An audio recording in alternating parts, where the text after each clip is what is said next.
today I have AKA Sis DUDU. Dudu, she's sitting next to me. The most interesting thing about this lady, when I met her, she mentioned something, a term that I've never heard before.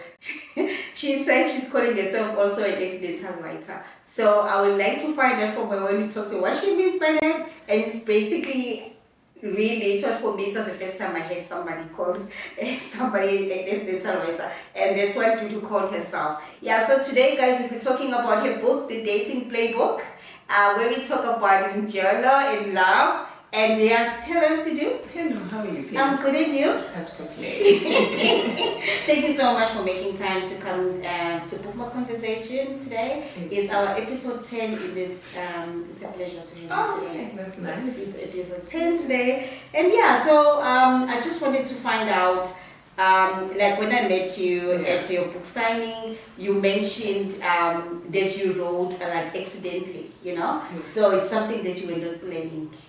Yeah, so just tell us a bit about that. I mean, I'm a dating coach. Yes. And I also am an accidental dating coach. So I had gone to learn this art for me because I had left a 2.5-year relationship. I looked at this person, I was like, how did I end up with you, right? Yes. So I didn't want to go there and repeat the same mistake. And I was like, okay, there must be a way, an art on selecting a great partner. And also I didn't want to get played, in the market. So it's like, there must be a way to navigate this. Yes. So then I went and learned different forms of around attraction, interpersonal relationships, and I started applying it in my life. Yes. But then I would share on Facebook, I'd be like, I'm going on a date, and then I did this and this, or I'm going to do this and this and this. And I was giving tips. And my friends at that time, they were like, no, this is working. And they would get other people to now start following me on Facebook. And they started calling me Dear Sis DUDU. And I was like, okay. Also, so wait a sec. So it was working for them. The tips that you were giving, it was working for them. Okay. Yes. Okay. And I was the test subject, so test them on myself, and I would go out there and do it and be like, hey, or if you text like this, if you do like this is what's going to happen. So anyway, then they call me Dear Sis DUDU. People start writing in, Dear Sis DUDU, how can I do this and whatever, and I start giving advice. And I start making videos giving advice. I still suggest to do at that time. And then TV finds me, radio finds me, and then now people start calling me a dating coach. I'm like, okay, then I'm a dating coach. But then I went on, accepted the label as dating coach. Then I started expanding my presence on social media, and TikTok was quite instrumental. Yes. And even on TikTok, the name that I use is also an accidental name. So I was there, hey, I'm Dudu Nhlabathi-Madonsela. And then I give very unhinged advice. So when people read the book, they will realize I do not babysit your emotions. Yes. And deliberately so. Yeah. Because your friends babysit your emotions. Yes. Your family babysits your emotions. And rightfully so, they love you. But it does not transform your dating life. Yes. And what I've learned... It's not going to help you as well. And what I've learned in the past 15 years of doing this as a dating coach is that you need to be honest with people. There are some people you're honest in a kind way. There are some people it is unfiltered, but you need to be as honest as possible because something needs to shift inside for a person to be able to hear the message. Yeah. And so, I found that, on TikTok, I started shifting people inside. And also, like, some of the uncomfortable shifts. And they used to say, oh, when you have no peace, you have no peace. But they still kept on following me and referring people. And writing in and saying, go follow that page. Yeah, and also writing into me to say, actually, your advice works. Well, how do you think we can do this and so forth? And then I started calling myself the peaceful one, and I became the peaceful one. And then my publisher found me and said, we want to write a book about dating in South Africa. Yes. And we think the market is ready for it. And I thought, I want to take this opportunity. And the most important thing is, when somebody goes into my book, somebody was saying, what was surprising about my book is, when you pick up, there's so many dating books out there. Yes. And it's about teaching you how to date and blah, blah, blah. And I'm not saying they're not effective. But what I found is that they're not written with context. Yes.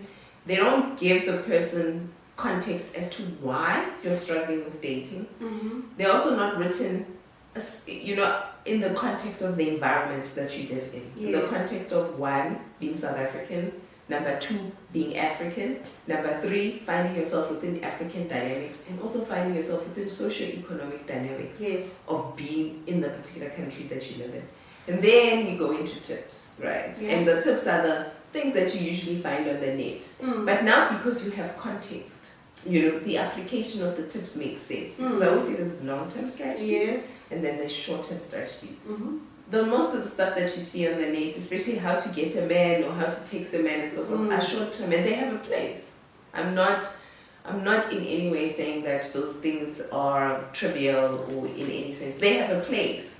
There's no point in teaching you short-term strategies, how to text a man, if you do not understand why you're picking the people that you're picking. Exactly. So I wrote the book in such a way that somebody said, oh, it's semi-academic, and I said, I wanted to actually it is. That's what I was gonna say. I said when I was reading the book, and then when I was looking at the end, when you were doing your referencing, I was like, oh, this Dudu, it shows that she's an academic, and I hardly see books like that, where you are, and more so it's because you are referencing on so many researches that people have done, and obviously you have to acknowledge, the way you got your sources from. Yeah. So I was reading this, and I was showing my daughter, saying, oh, there is referencing, and I remember the time when I'm doing research, and you have to write all these, remember all where you got all the references from, and I was like, check here, I've never read a book with all these references at the end, where she got it information from. Yeah, and you know what?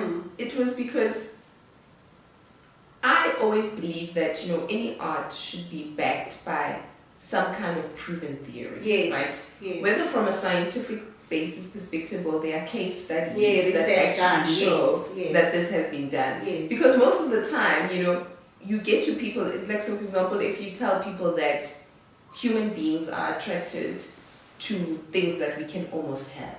This is the reason why you are addicted to your crush. This is the reason why you're addicted to your bad boy. Somebody looks at it and says, oh no, it's your opinion, love has no theory, or has no, what do you call it?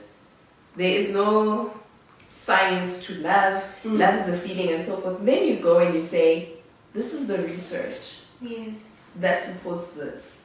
So this is not something that's just made up, advised by a dating coach and so forth. This is actually the research that shows that in different instances, human beings behave the way they behave. And I wanted people to understand that about themselves. Because most of the time, people walk around blindly. The question is, somebody would say, I'm looking for love. And you're like, what is this love? What does it look like? Yes. And then they cannot describe it. Or they attempt to describe it and you say, what informs your expectation of how you want to be loved? No answer. And now I was trying to help them understand that your expectation. So the book is more like navigating on all those things, the issues, when you are looking for love and those kind of things, how to navigate through those circumstances and through those issues. Yeah. Because the first part of the book is about creating awareness. Yes. Why are you struggling? Somebody said to me, the nice thing you said, blame apartheid for the fact that you're single. And said, some of the socio-economic issues are a reason why you're struggling to find love, And I want people to understand, because sometimes we go into a little corner. And when we go into a little corner, it's like, what's wrong with me? Or you know what?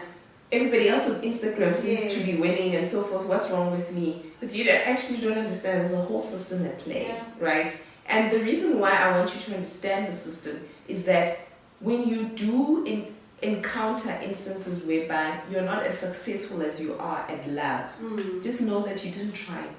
It's not that you didn't try hard enough. It's the fact that you're navigating the system. Yes, and also you mentioned on your book, you're talking about the family dynamics, right? So you're talking, I even highlighted that on that line, on that page, I can't remember which page it is, where you're talking about a wife that is loved, basically. If you receive love, if you receive support from your partner or your spouse, how does that impact on you being a good mother? And also a good partner. A good partner? Yes, because you are happy. And you know what? There's a saying that says for the child to develop, the mother needs to and develop. the children look at that. They're looking at that. Yeah. And if it's a negative environment, it's something that they're going to carry on with them. And then later on in life, like you're saying, they're looking back and say, what's wrong with me? Yeah. But then it's actually what happened at home. And it's also, how they grew up. The reason why I was also putting in that line is that we've subscribed to this notion of the strong black woman, the independent woman, and so forth and whatever. Yes. To a point where people think that I don't need a partner, and in no way am I saying a partner has to come in the form of marriage. Where people think I don't need to co-parent. You know, I can do this on my own, and I can do it, and so forth and whatever. And the reason why I put in that line, I wanted people to understand that, you know, when you take on the role of a caregiver at home, especially a primary caregiver, our ancestors were right, it takes a village. Yes. And now we are structured in such a way that we do not live in villages, you know.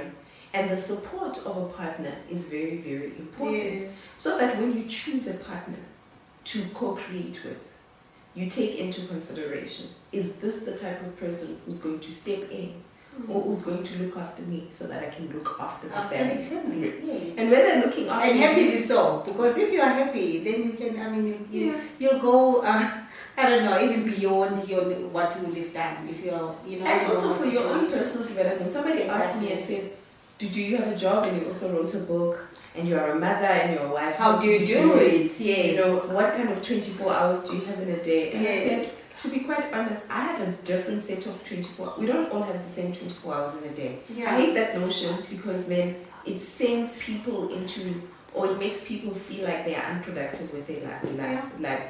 I have a helper and I have a nanny.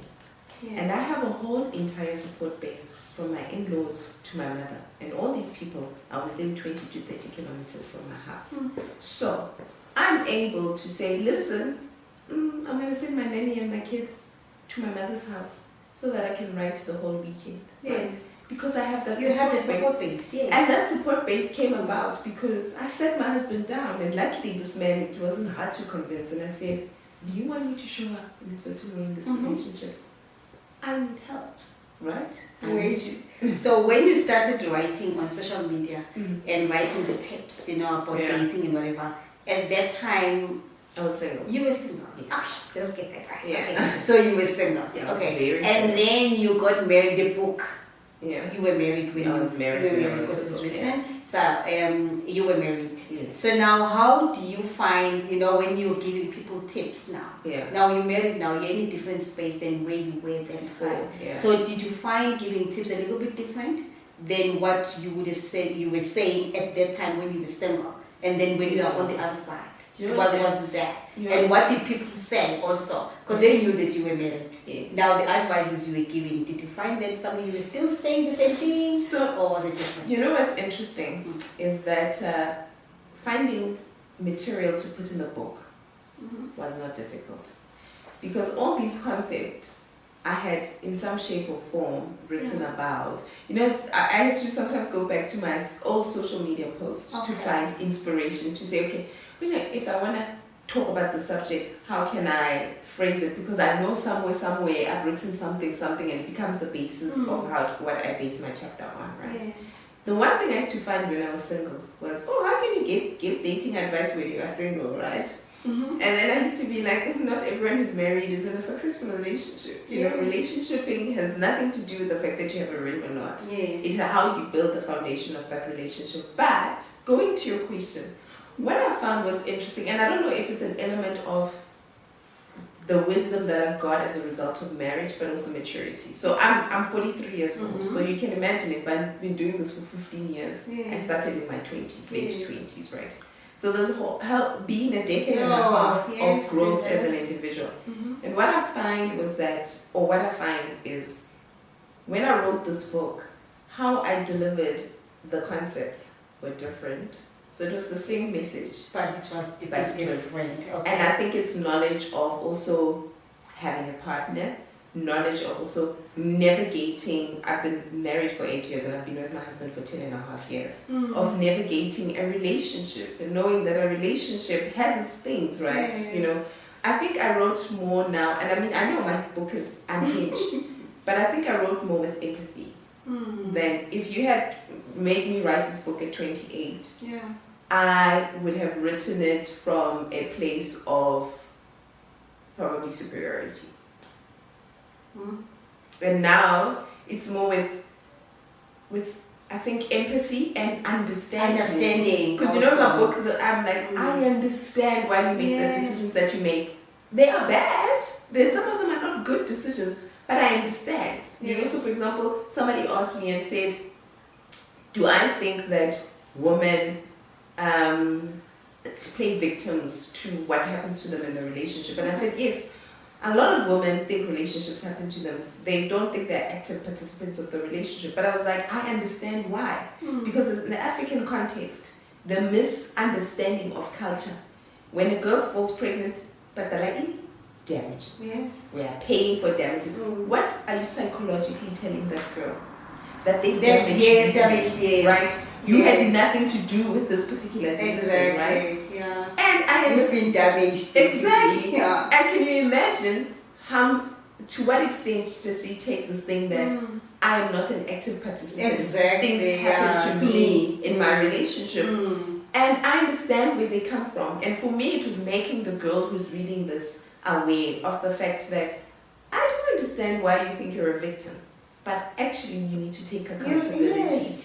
You know, yesterday What part you've played here? Yeah, I had a couple of old classmates, and they said, no, do a master class for me.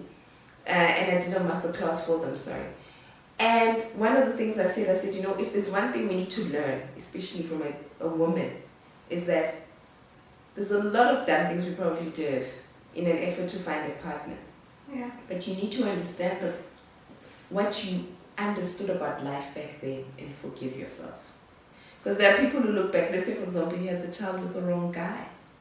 You didn't know better at that time. You thought you were making the best decision. You didn't know better, right? Yeah.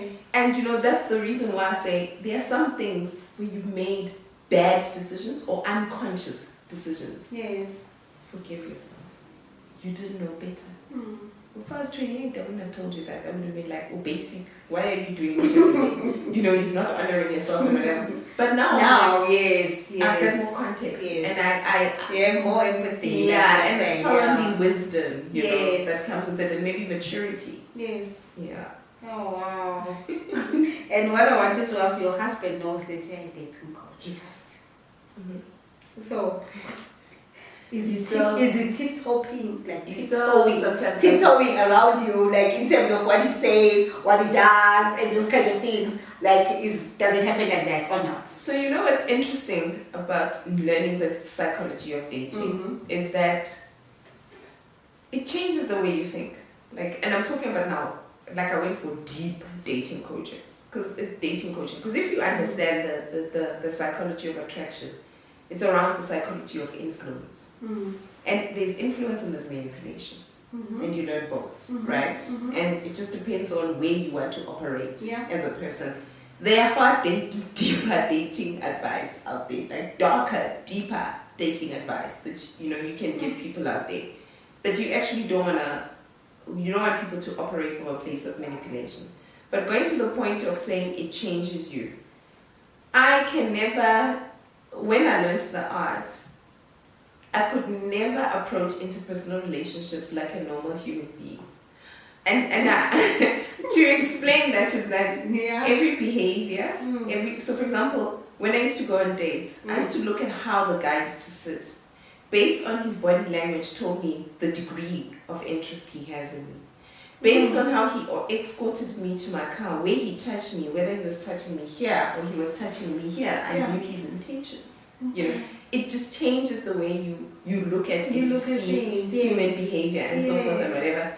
And it also changes, you know, the interesting thing about doing like proper dating coaching is that you get to the point where you're so much in control, you can become emotionally unavailable. Oh God. So people who've gone through the process, it's like you discover these new things, you empower, and then you peak, right? And when you peak, you're like, I'm in control. I mean, I had guys tell me that I'm a shameless man eater. Like, I was like, your emotions are your emotions. Like now, like literally, I could psychologically get people to do what I wanted them to do because I understood this art. But I got to the point where I was like, I actually want to allow myself to be vulnerable. And because the art does not allow you to be vulnerable. You know, I tell people, I'm like, I'm a great dating coach because I'm cold. I am a great dating coach because you can sit here and you can tell me your problems and you can cry and so forth and whatever. Yeah. In all your, because an empath, a deep empath will struggle to become a dating coach. The stories we hear from people either anger you, how could you do that to yourself? Yeah. Either hurt you, how could you allow somebody else to do that to you or concern you, right? And whatever. Imagine if I felt as deeply as an empath when I was a dating coach.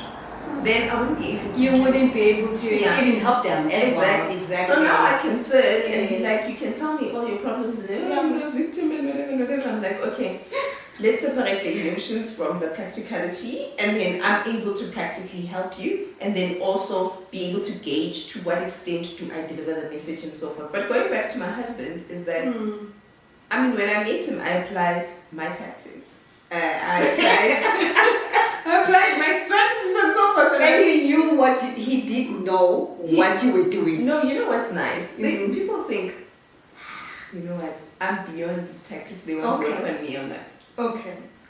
You don't even see me using the tactics. and with him, when I was getting him, I used the tactics. And then I entered the relationship and I said, oh no, you know what, I'm going to be completely vulnerable in this relationship and so forth, and whatever. I'm going to leave my tactics behind. And then I was like, no, actually, the tactics help a person learn things about themselves. So when I stepped into my husband's life, and I almost like guided his thinking in certain things, especially about him. I mean, I've got a very intelligent guy, but guys are not as emotionally sophisticated as we are. And to lead him to understand certain parts about himself, right? I found the relationship to be deeper. It was almost like I'm getting him to meet me at the same emotional frequency. And I had to apply tactics to get him to that, because it's like, it was almost like planting it in his head that it's his ideas when I'm out there. It's actually my ideas. But him getting himself there, he felt more empowered than me telling him you should do this and do this. So I still use them in my marriage, but he can't tell what I'm using. Oh gosh, okay, let's talk about the Gen Z. Right, so in comparison to other generations, the studies have shown that the Gen Z, they don't. Their commitment is significantly has dropped in terms of them committing, them getting married and whatever. What's your take on that? What is that? Social media, has it played a huge role in that? What's your take? I deeply empathize with Gen Zs. So Gen Zs have probably what's pre-millennium, Gen X parents to blame. They have also social media to blame. And they have the economy to blame, and I'll break it down. So what we did was that we took our kids, we put them in boxes, in townhouses, they don't play. What is the importance of play? Play teaches you to go out there, make friends. So you learn how to influence people. Play teaches you how to resolve conflict. Play teaches you how to receive feedback, even when the feedback hurts you and so forth. So play teaches you how to manage interpersonal relationships. We took away that skill from the kids. That's number one, right? Number two, then they resort to social media and the internet because they still need somebody to play with. So now they play with the screen. And the screen gives you instant gratification. So things download in 3 seconds. So now you've met this guy and he's not downloading in 3 seconds. He cannot be into me. On top of that, you do not know how to manage interpersonal relationships. So you meet this person, and this person maybe is not communicating the way you'd like him to communicate. He's still warming up. He's coming around. There are some things that you refine. You block very quick, right? If you ask Gen Zs how many of them have exited WhatsApp groups in the last year, probably 90% of them tell you this, or they've blocked people. Quick to block, quick to, and the reason why they do this, because they don't know how to, they don't have the skill set to manage conflict. Then on top of that, What has happened to us as South Africans is that in the last couple of years, we've had a decline in economic growth. Yes. And a decline in economic growth comes with a lot of socio-economic problems. And one of them is that the family structure feels the pressure. Maybe somebody gets rechanged at home, there's depression at home, and they take it out on the family, right, or whatever. Or now there's an over-dependency on people, look after me, support me, and so forth and whatever. And it becomes overwhelming on the individual. And millennials are experiencing this, and Gen Zs are experiencing it. It's overwhelming because now you have an increased amount of black tax. Now you have an increased amount of people now you need to bury because they cannot be buried. You have an increase of people who have mental health issues themselves because they got retrenched and so forth. And because we are a culture that does not understand therapy and how to effectively use therapy. And never mind that some of us don't have the resources yes. to go for therapy and so forth and whatever. What is our best coping mechanism? To block people. Because we're protecting ourselves. We're setting those boundaries. And that's why I give context. Because I'm like, there's nothing wrong with boundaries, but you must understand the context which you are setting those boundaries. And is there another way to navigate this so that it does not cause problems in the future? You know, like it does not result. You know, sometimes you do something positive or with good intentions, but it results in something negative in the future. And they're blocking people with good intentions. But in the future, they cannot navigate relationships. They can't. And then the nice thing about your book is not only talking about, it's not for single people to give dating tips, you know, whatever, how to navigate, you know, all through your dating journey, whatever. It talks about so many things. That's what I love about it. That's why I was asking the question. That's when I saw also when you're talking about families, you're talking about income, the resources, like 2 incomes in one household, how important it is in these days, you know, and you know the impact that it has on the household, basically, and the family. So it's a good thing. It's not for single people, because each time person passes at the bookshop and sees your book, they will think that, oh, this is just for somebody who's looking for Mjolo, you know, and love, whatever. It really is not about that. When I was reading this, I was highlighting so many things about it. That I was saying, okay, I am married, and this also applies to me. You know, so I was like, it's for everybody. So we must not even say that it's for single people. It's definitely it's not for single people. Like we're involving children in this now, the Gen Zs and all those people. So I'm married, I have Gen Z, so you know. So for me also, it was talking to me. You know, so that's what I love about the book. Okay. Yeah, yes, I know. Okay, so the other question I want to ask you is, what is the one tip from the book that you wish people took seriously? Like one tip that you can remember from your book, or from a collection of your advices that make the book, that you wish people can really take seriously? Your love life is a degree to the extent you love yourself. So your love life is a reflection of how much you respect yourself, you love yourself, because ultimately you are choosing these people. And you need to ask yourself, why are you choosing these people? If you're choosing a person from a place of trauma, the trauma will reflect in your love life. If you're choosing people from a place of fear, the fear will manifest in your love life. And in summary, sometimes you need to fix yourself first to find the perfect partner. It's not that the perfect partner is not there. It's just that you're not vibrating at the same level as that perfect partner. Most of the time people would say, I'll be like, what's your idea of a perfect partner? They'll write their requirements, and then you start with the healing exercise. Then they heal, then they come back and I say, write the idea of a perfect partner. It's much more different. Okay, then what's your take now on, because social media, when you open the question somewhere, where social media, we are shown all these things like that your partner must buy you that, must, you know, like you buy a Louis Vuitton, must take your trips to Dubai, and all those kind of things. So then the Gen Zs, for instance, they are the ones that fall into that trap because they are on their phones and they are looking at these things, and they also want these things for themselves.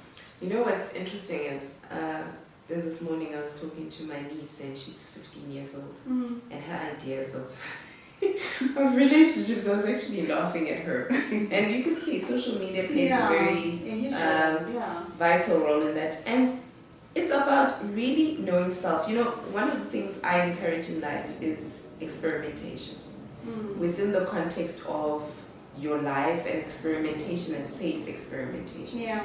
And what do I mean by that? You know, in the book I tell people, go on dates. It's free food.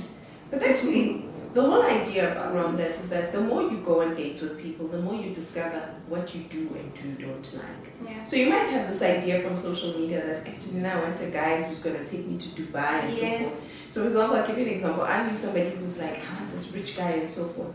But this guy must come home at 5, and then we must cook together, must do homework together. I'm like, there's no rich guy who's coming home at 5. How do you think this how is she making money? Exactly. Like, how do you think this guy is rich, you know? Yeah. And her idea of a rich guy is informed by social media, what she's seeing on the internet. But her core value is she likes a guy who's a family guy who comes in and is very hands-on at home.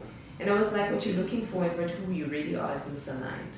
And you know, for example, I talk about in the book around the dating strategy. Yeah. How to formulate your dating strategy. But I talk about, before you formulate your dating strategy, you need to know you and what informs the things that you want in life. Yes. Because then you can be able to effectively come together with a dating strategy. And what you're finding is that people have a dating strategy that's based on social media, haven't done the work to understand themselves. And sometimes the work, you know, you can read as many self-help books as you like in life, right? You still have to implement the knowledge. And what happens is that, you know, I know these people where they have 100 self-help books, but they're not helped.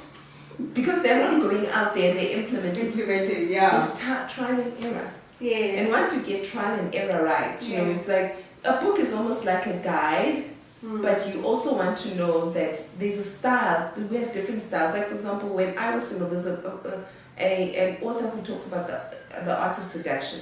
And he talks about there's coquettes, there's what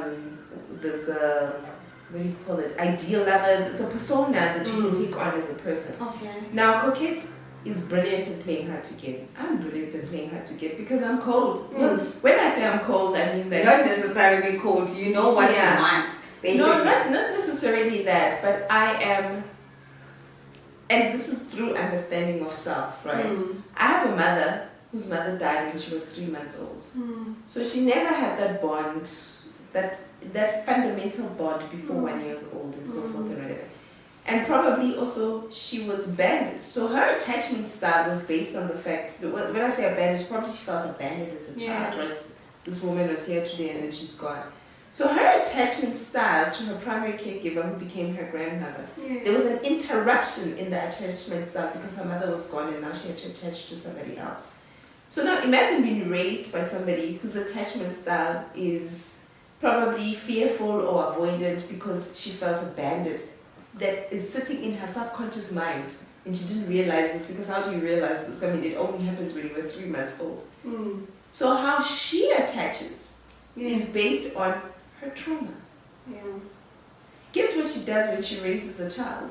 She attaches to the child the way she attached to her primary caregiver. So for me, when it came to my mom, I learned to attach to people based on what I saw at home, right, and whatever. And I had to be aware of, because I used to ask myself, where does coldness come from? You know, it's not like, you know, I hate people or whatever. Where does it come from? Then I realized, oh, it was my attachment style, to a point where I have to be very conscious about it. For example, my husband can count how many times a year I tell him I love you. I show him. But the whole idea of when I love you, when he walks through the door, I'm seeing butterflies, I'm like, you're here, I love you, I acknowledge you, you know, whatever.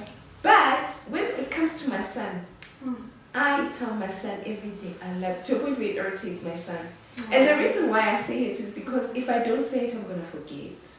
And you might grow up thinking, my mother never tells me I love you. Is there something wrong with me? But it's because of the fact that her attachment style. So, hence that. Oh gosh. In the interview with Radio 702, you said that you didn't start dating until in your 20s because you had low self-esteem before. Yes. I grew up as a skinny girl. At what point did you find yourself? When you were like, okay, this is Dudu, I know what I want, I know who I am, I know what I deserve, basically. Probably at 31. Probably 31. Probably probably series of, back then I used to look at them and say bad dating decisions, mistakes and so forth. But then I look back now and like I didn't know better. So, and those people came with lessons, and those lessons have built the person that I am today. Yes. And then I went through this whole dating coaching thing, and like I said, I went out there, trial and error. Yes. I knew what to say no to and what to say yes to, and why am I saying yes to that and why am I saying no to. And I think at 31, I met my husband at 32 and a half. Okay. At 31, I was confident. You knew what you wanted. You could meet guys and they'd be like, at 31, you don't have a baby who's going to marry you. Sharp! Okay. You're married now, right? So I'm just curious if there's a second book, like a follow-up. Then maybe we'll be talking about the marriage playbook. I don't know, something like that. Well, I think I still have 2 or 3 books inside me, right? Okay. And I don't know if I'll write a book about marriage, and I'll tell you why. I believe dating is a foundation for a good marriage. For a good marriage, okay. And I'm so invested. And for me, dating is also, or any relationship is a foundation for a good family structure. And a nation that has a good family structure is a nation that thrives. And half of the issues we have as Black people is because we have a broken family system as a result of a system that was put in place to break us down. And Black people have so many issues. Yes. And as a collective, we are not thriving. And my vested interest is for the collective to thrive.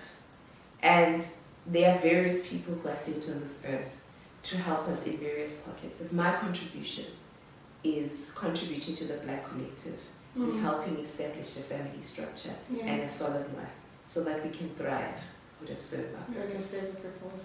Oh gosh, that's awesome. Because you know what, it's nice what you said, because most people, I think they succumb, or writers, they will succumb to pressure from the readers, from us. We will say, okay, what's next? What are you writing? So now is the next thing that people will going to ask you, is there anything else coming? Then you succumb to the pressure and you take the pen and then you write. So now you hardly find people like you who will be like, you know what, this, if you can apply this, then it's a base for a good marriage. You don't need to actually write another book or read something else. Yeah, no, I'm invested in single people. I'm invested. Okay, is an African woman yourself, do you think African women in particular are navigating different kind of dating pressures, things, expectations? Like gender dynamics, for example, how we're expected to show up in relationships. One of the classic examples I have is I had heard like people are getting girlfriend allowance for 500 rands. I was like, how bad is the price? If you're gonna demand an allowance, you're not gonna demand 500 rands, right? Yeah. But I was also like, why are you guys demanding a girlfriend allowance, and stuff like that? And they said, no, these guys make us wash out their jeans. I was like, I don't even hand wash my jeans. I don't wash. Like, I was like, you guys are dating people who don't have a washing machine. Like, I don't understand. I don't wash my jeans, right, or whatever. And then the guy started commenting and they said, no, she has to prove she's wife material before I marry her. And I was like, oh, this is the gender dynamic that's coming in, even from a dating perspective, right? It's not even coming in after you get married and they say, umfazi, or this is how you treat your husband, or whatever. And it happens these days. It's actually, that's how what I've seen. It's actually people trying to show men, girls want to show men that I'm a wife material. Exactly. And so they will do things that they should not be doing, wife things, because now they want to be seen as wife material. Exactly. So, but also what I found was that also the men will misrepresent culture to justify, because the men are saying, as an African man, I must taste that your wife material. I'm like, in African culture, you're not married until you're married. Exactly. Like, that's how, I don't know any African culture that advocates for father and set. Yes. You are not married until you're married. So what do you mean by culture? What are you coming from a culture perspective? Yes. But you could It's modern. This is just modern. I honestly don't. It's not culture. It's just modern ways. I think it's us now adopting Western culture. This is just my opinion, because you find that in other like white people Yeah. mostly, they will stay together just to test waters in a way to see if we can stay together. So then now also we're adopting the same thing, but then it's because it suits them. It suits. And going back to say, do as black women, what we're navigating, do we have a different set of challenges? Yeah. And we do. We do. We do. We've got influence of culture. We also have a broken, so our customs were broken by apartheid. We're trying to go back to our customs, but people have forgotten the knowledge and they're misrepresenting what they think is the truth out there. And that's why somebody, when they Nhlabathi-Madonela, the other one is guitaring that way and guitaring that way, but they say they come from the same tribe. Because there's a misunderstanding of culture, and I think that's one. I think also in terms of just how women are supposed to show up, having asserting your needs, being clear in terms of how you want to be treated is seen as you're not humble enough. It's almost like we have this thing of saying, of thinking that humbleness is meekness. And for me, humbleness is not meekness. Humbleness is ubuntu, the ability to live with other people, right? But you can have plenty of ubuntu and not tolerate abuse, right? Meekness for me is when you do not put your boundaries in place and another person is living their best life at the expense of your happiness, right? That's meekness for me. But then you would have women who, so for example, they would have a boyfriend and the family of the boyfriend is like, and then she's like, I'm not married. And they're like, she's not respectful, whatever it is. Then she must not marry her. Exactly. She could have said this in the most humble manner, but now she's labeled what? Because of the fact that there's this expectation. And I think we have a couple of those, and also just from an income, the income gap between the different sexes. Yes, I know black women are getting more opportunities than black women. Yes. But also just there's still that gap. And that gap sees a lot of our sisters still dependent on men. And that dependency is informing how they are navigating relationships. Yes. So I think, and also, they don't have generational wealth or inheritance. So they find themselves sometimes staying in toxic relationships because they feel they will have no options beyond this man. Yes. Yeah. You've spoken about so many people dating and their negative experiences, right? Yeah. And their unsettled trauma. Why do you think so many people date while they're still carrying unresolved trauma? Because they don't know that they're carrying trauma. And how can you break that cycle? It's awareness. So, the main thing, if somebody actually looks at my book properly, 60% of my book is awareness and 40%, I would even say 30% is tactics, right? And I deliberately wrote this book in that way because there's a lot of things that we carry as people. So for example, I always tell black people, we actually don't know how traumatized we are. You'll hear Gen Z says, I don't know about that. I'm like, you lived in a home with people who knew about that. And who were traumatized by apartheid. And these manifested in certain behaviors at home. And, just simple things. Like, for example, I heard somebody saying, there was a girl who said, they asked her, like, why are you having babies, but you're not really properly employed? And she said, do you need money to have a baby or do you need a sperm and an egg to have a baby, right? Oh, God. And I said, this girl, she's speaking from her sense of reality. When we look outside, we're shocked by what she's saying and we're like, how can you be irresponsible? But she's coming from a place of reality. Because she grew up in a place whereby we normalize the idea of the fact that you can go and ask for milk next door because your child's milk has run out. We normalize the idea that kula with no plan, whatever. Because of the fact the system took away our ability to be resourceful. And then, look at where we live. They put us in boxes and so forth. We normalize the fact that you can live in a chaotic place. There's no proper waste management or waste collection and so forth and whatever. And we're like, no, but we've seen doctors and so forth come out of there. Yes. But it doesn't make it right. It does not, and we've accepted a lower standard for ourselves, right, and whatever. And so people walk around with this notion of saying this is normal. Not realizing that actually this is not normal. It's because whoever was your primary caregiver or your ancestors were either forced to accept a lower standard of living for themselves, or they were manifesting the traumas in their lives, and hence these traumas became your norm. Yes, it's what you know. As a collective, the reason why we are not moving forward in the pace we want to move, because we're highly traumatized and we're not aware of it. And so for me, the reason why people carry their traumas in their relationships is because they are not aware. And we need more of Dudus. Yes, exactly. This was my next question. Yeah. What do you hope the dating book, your book, does for the next generation of lovers? Two things. As a parent, I hope that you read this book and you realize that actually, if I want my daughter or my son to thrive in dating, there's a couple of things I need to shift in the way I parent this child. Maybe I need to heal as a person. Maybe I need to look at how I choose lovers in order for me to be able to do that. And then also for the person who's taking this for them is, like I said, some of the issues that we have, for example, the highest amount of single parenting, the highest amount of gender-based violence and so forth, it's because of the choices that I'm making, and those choices are coming from a place of trauma. So maybe people will take this book and go and do the necessary work. This is a foundation. You know, some I would have to go and see a psychologist, do the necessary work so that they do not pass on the same trauma to their kids. To their kids. Oh gosh, that's a good one. If somebody reads your book and still struggle in love, what should they try next?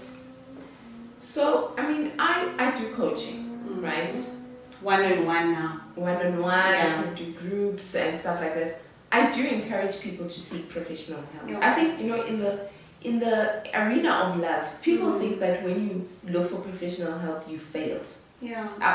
Wow, you can't keep a man. Why? You can't keep a relationship. Why? No, you're seeking professional help. But then you do go and seek professional help to advance your career. Does it mean that when you're seeing a career coach, you're failing in your career? No, it just means like you need somebody to help you to navigate your career, right? So for me, I say to people, please seek professional help. Okay. You know, there's still an opportunity for dating coaching in South Africa. This is a market that is so many books, but they're not written by coaches. They're written by people who think they understand the art of love, but they're not. I can name like on my 5 fingers where I could say these are proper dating coaches in South Africa. Yep. The market is not saturated. Okay. So I'm hoping that, you know, if there's someone who has interest in this topic, please. Because the capacity that I don't have the capacity to serve the amount of people who need my help. And if there were 13 other Dudus, we still would thrive and make the income that we're making in this market. I'm gonna be dating coach. Okay, so in 100 years' time, when people read your book, what piece of timeless advice that when they read it, you know that people will feel like, you know what, in 2025, Dudu knew what she was talking about? I think in 100 years' time, there are some people who are going to look at this and say, she was ahead of her time. Yep. Yeah. She saw patterns that at that point, some of the people, it's not that I'm seeing the patterns, I'm making the linkages, people are struggling to make the linkages. I think it'll be ahead of time. And I think in 100 years, I'm hoping people will pick up this book and say, she introduced necessary conversations that were important to move society at that time. 100%, yeah. So I really honestly think I'm here to build a foundation. There are other Dudus who are going to come here and refine it. Yes. And I hope so. Yes, that's how you like to be remembered, basically. Yes. Not even with the book, with the impact that you are making in your spaces, where you go. Exactly. I think no one's coming to save us. As a black collective, no one is coming to save us. We need to save ourselves. And there's pockets of knowledge amongst us, of people who have ideas as to how to save the collective. And if I'm just contributing to just one tiny pocket of knowledge, I would have served my purpose. Okay, what is the last thing that you will say to our viewers out there who are trying to navigate the dating the dating world, basically, who have issues, they've tried so many things, and what can you say to them? I've provided you with a template for navigating the dating world. Yes. You know, the reason why your mother's advice does not work anymore is because she navigated that space with different dynamics that we are navigating right now. And I've provided the template. And maybe you have been struggling because you didn't have a template. Yeah. And maybe it helps, you know, talk about things like dating strategies and so forth and whatever. I'm hoping as a person out there, go and pick up the book so that it can help you build your template. Yes. And you can be able to, the things that I went and identified your blind spots for you. That's what I did. The things that you cannot see, I went and identified them. Yes. So now this is my gift. The book is a gift to you, so that you can take this, have self-awareness, and go and build templates that would work for you. Because you know when you get it right, you get it right. There's no like when if you've met girls who've gotten it right. Yeah. I'm struggling to. They're like Njani. Like I was telling my friends yesterday, I said I wish some of you I could go into your bodies, go on these dates for you with these guys, and then when something is happening that's together, come out of your body and say, hey, handle. Yes. It's because they don't have a template. They don't have a template. Okay. Yeah. Okay, thanks Dudu for that. Okay guys, we've come to the end of our conversation with Dudu. It was quite, an enlightening conversation. I hope all of you viewers, you enjoyed our discussion today. So do you think that we have enough dating coaches in South Africa? Do you think you actually need more of them? Do you just say no, we need more of those? So if you also think that we need more of the dating coaches, please just comment and just tell us what your thoughts are, on the dating space in SA. Okay, so it's Penny signing out. Please just read our bookmark and listen to our bookmark conversation, whether you're listening, whether you are watching, and then please stay tuned as we dive into this book here for now. Okay, guys, cheers.